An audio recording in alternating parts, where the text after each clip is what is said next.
খিচুড়ি কথা থেকে একটা নতুন রেসিপি নিয়ে চলে এসেছি। আজকের রেসিপিটা আমি ফেসবুক স্ক্রল করতে করতে গাঙ্গুলিদা নামে একজন ফেসবুকে যে রেসিপি শেয়ার করে এবং ভিডিও বানায়, তার রেসিপিটা আমি দেখেছি। তো আমার খুব পছন্দ হলো বলে আমি তার রেসিপিটা আজকে করব।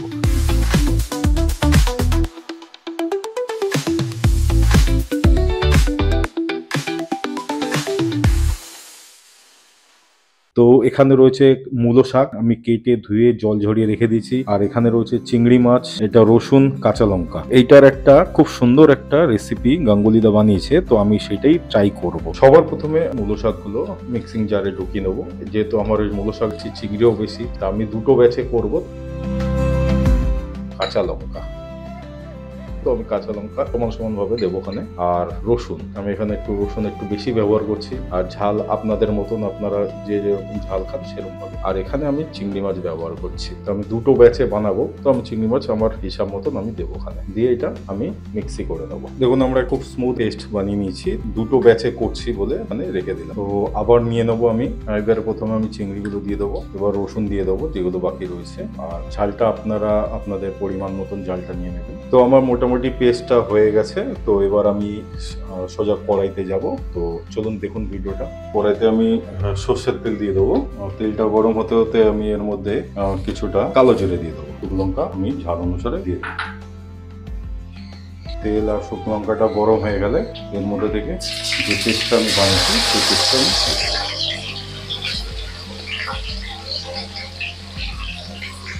স্বাদ অনুসারে আমি এর মধ্যে নুন দিয়ে দেবো। আপনাদের স্বাদ অনুসারে নুন দিয়ে নেবেন। আর সামান্য হলুদ। আমি এটা কষাতে থাকবো যতক্ষণ না জল একদম টেনে শুকিয়ে যাচ্ছে। তো আমি এক্সট্রা কোনো জল ব্যবহার করিনি। আমি মিক্সি যখন করেছিলাম তার মধ্যে হালকা সামান্য পরিমাণে একটু জল দিয়েছিলাম। এবার আমি এটাকে কষাতে থাকবো। আপনারা দেখতেই পাচ্ছেন জল কতটা শুকিয়ে গেছে। তেল যতক্ষণ না বেরোচ্ছে ততক্ষণ একটু ভেজে নেবো। যেহেতু আমার পরিমাণে একটু বেশি ছিল মূলো শাক, তো আমার একটু সময় লাগছে, কিন্তু আপনারা এরকম ভাবেই কষাতে থাকবেন। খুব সুন্দর সেন্ট বেরিয়েছে, আপনারাও বাড়িতে ট্রাই করবেন। আর থ্যাংক ইউ গাঙ্গুলিদা এই রেসিপির জন্য, কারণ এই রেসিপি আমার না, এটা গাঙ্গুলিদার। তো আমি ট্রাই করছি ফার্স্ট টাইম, দেখি কেমন হয়। কোনো জল পুরোপুরি শুকায়নি, আমি কষাতে রয়েছি। আপনারা নাড়াতে থাকবেন, যে তাতে জলটাও তাড়াতাড়ি শুকাবে আর এই যে শাকটা আছে শাকটা নিচে লেগে যাবে না। তো মোটামুটি আমার শাকটা কষানো হয়ে গেছে। দেখুন কতটা ছিল আর কইটুকুনি হয়ে গেছে। খুব সুন্দর একটা সেন্ট বেরিয়েছে। যারা এই রেসিপি বাড়িতে বানিয়ে করতে চান একবার ট্রাই করতে পারেন। আমি আজকে করলাম প্রথম। এই রেসিপিটা আমি কমপ্লিট হয়ে গেছে, তো আমি এটা তুলে নেব।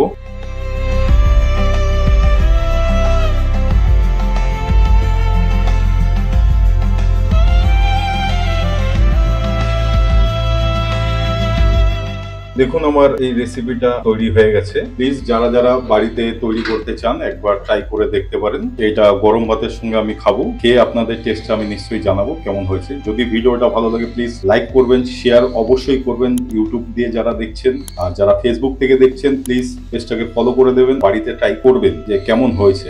মূলো শাক আর চিংড়ি মাছ বাটা খুব সুন্দরই লাগছে। আপনারাও বাড়িতে ট্রাই করবেন। আমার এই রেসিপিটা ফেসবুক এবং ইউটিউবে ছেড়েছি, ট্রাই করে বলবেন কেমন হয়েছে। আমি এক গাল নিয়ে দেখি কেমন হয়েছে। খুব সুন্দর খেতে হয়েছে।